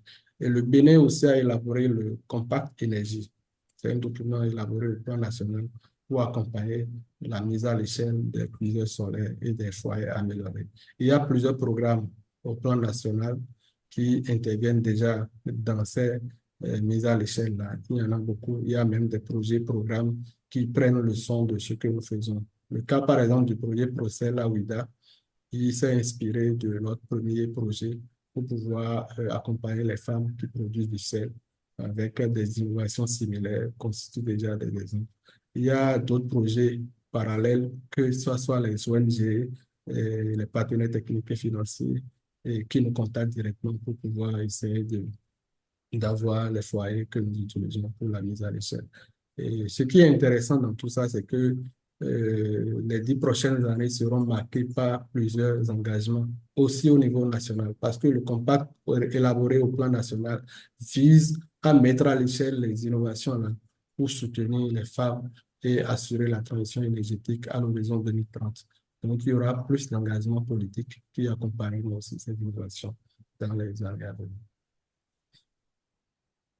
Ok. Merci, professeur. Nous avons une question pour l'après-projet. Dans quelle mesure l'appropriation technique du foyer solaire permet-elle son utilisation continue par les coopératives après l'arrêt du soutien technique et financier du projet d'accompagnement? Oui, il faut dire qu'à ce niveau, nous sommes en partenariat avec des ONG parce que nous, on est universitaires. Il y a des ONG qui travaillent déjà avec ces communautés. Et en dehors de ça aussi, nous formons les femmes sur la gestion coopérative, sur la maintenance, sur la production de charbon écologique. Et ces activités sont déjà en cours et les femmes arrivent à s'approprier.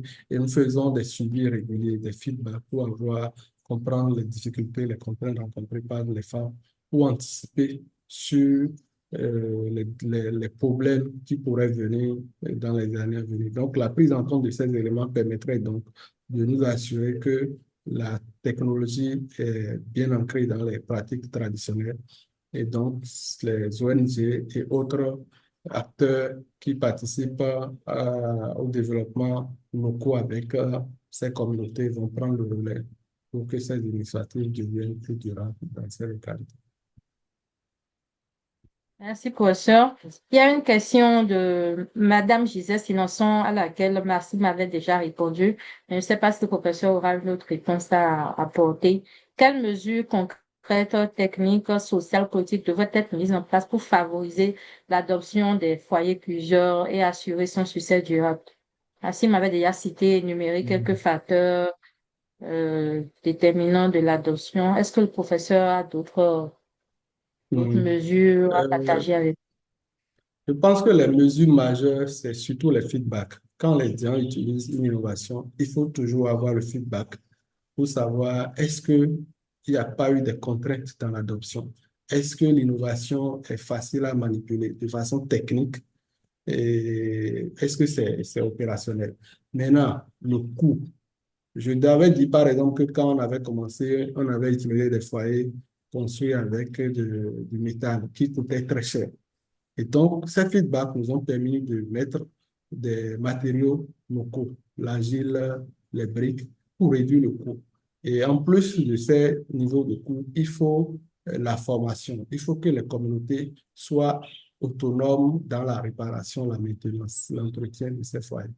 Maintenant, les questions d'accessibilité financière aussi, parce que nous travaillons surtout avec des femmes entrepreneurs qui ont des opportunités de production de sel et de garé.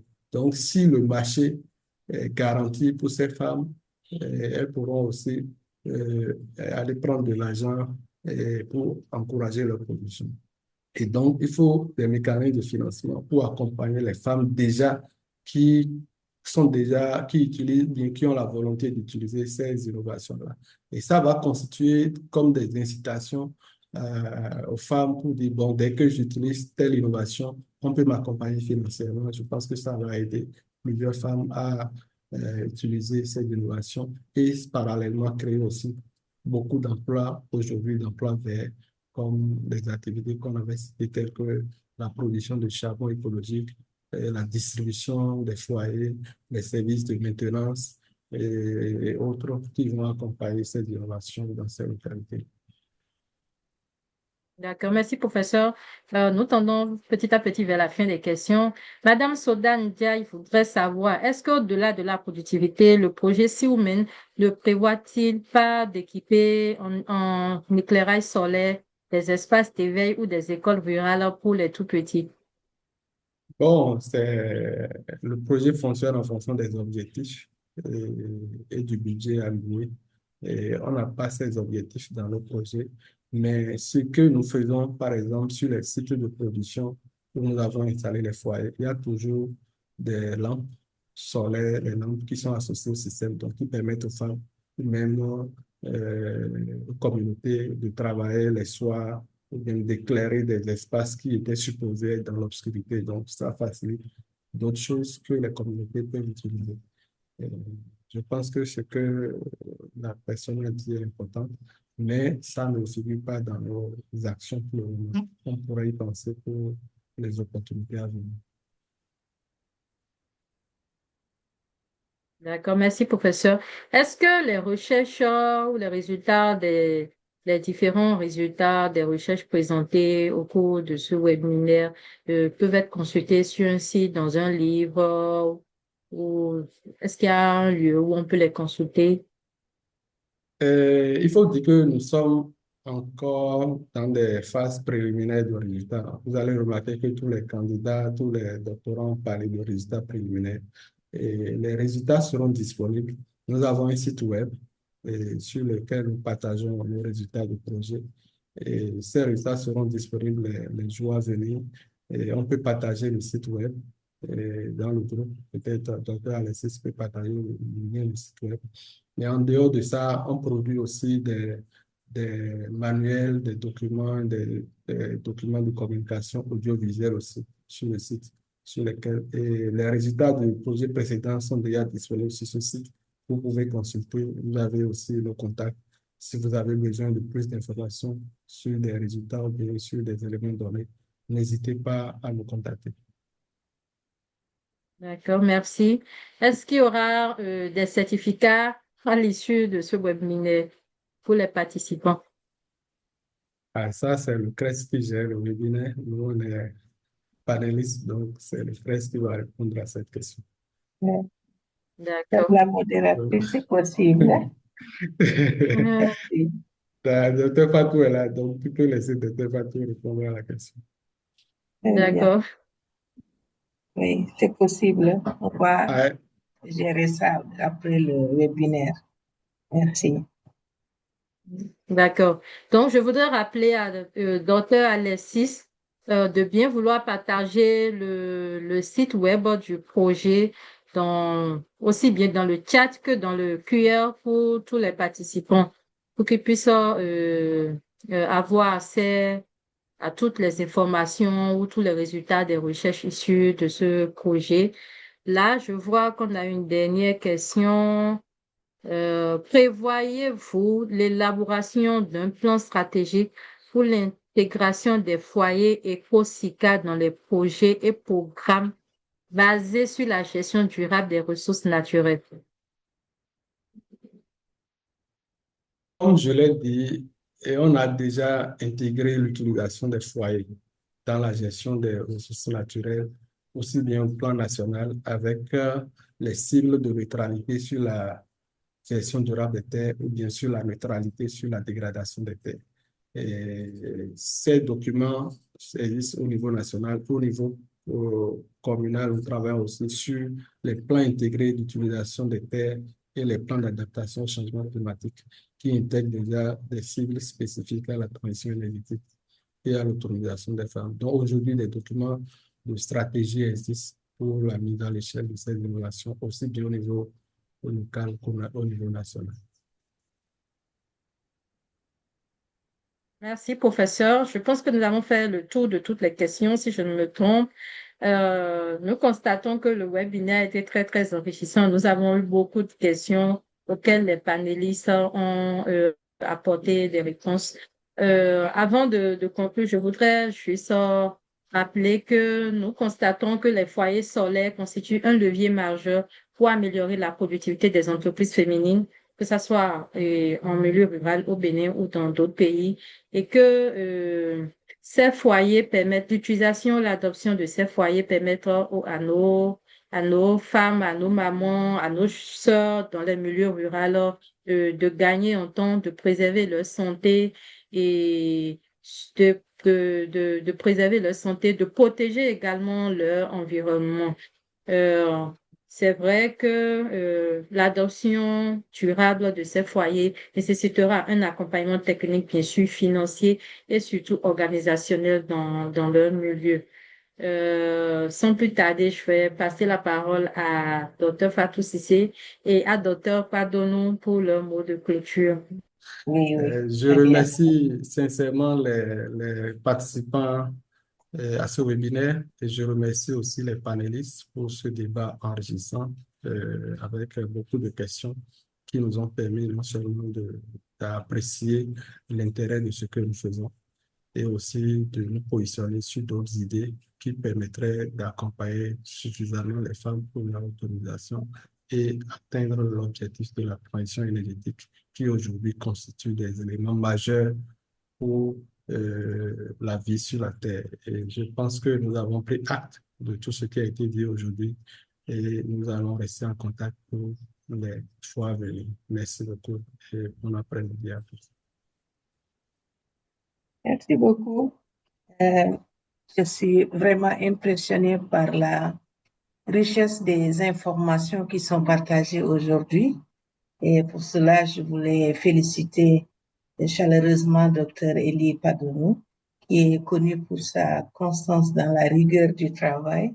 Et ce n'est pas surprenant aujourd'hui que les membres de son équipe présentent des résultats aussi pertinents et riches. Je voulais féliciter aussi tous les panélistes pour les efforts qu'ils ont fournis pour rendre ce webinaire possible. Et un grand merci à Dr Myriel pour l'excellente modération qui a été fournie. Et je voulais remercier les participants aussi qui ont pris de leur temps pour suivre et poser des questions très pertinentes. Enfin, je prononce le dernier webinaire. Les webinaires se poursuivent. Le prochain va se dérouler au mois de février et portera sur l'impact de la mise en œuvre d'un programme de protection sociale élargi aux groupes pauvres et vulnérables au Sénégal, des impacts macro et des impacts micro. Je voulais également signaler que les webinaires peuvent aussi être initiés par les partenaires qui participent. Si vous avez une thématique où vous avez des connaissances, que ce soit des résultats de recherche, d'études ou bien un programme pour lequel vous voulez amener des discussions, n'hésitez pas à nous contacter. Enfin, merci beaucoup encore, Madame la modératrice, et félicitations à Dr Elie et son équipe. Merci. Merci beaucoup, Dr. Merci, Dr Cissé. Merci, professeur Padonou. Mesdames et messieurs, nous arrivons au terme de ce webinaire très enrichissant. Nous tenons à vous remercier chaleureusement les panélistes pour la qualité de leurs contributions, de leurs expériences, de leurs résultats, ainsi que l'ensemble des participants pour leur engagement actif. Nous espérons que les enseignements tirés de cette session de webinaire contribueront à nourrir les actions futures et à renforcer les synergies entre les différents acteurs. Je vous remercie pour votre aimable attention et à très bientôt pour le prochain webinaire. Merci beaucoup. Merci.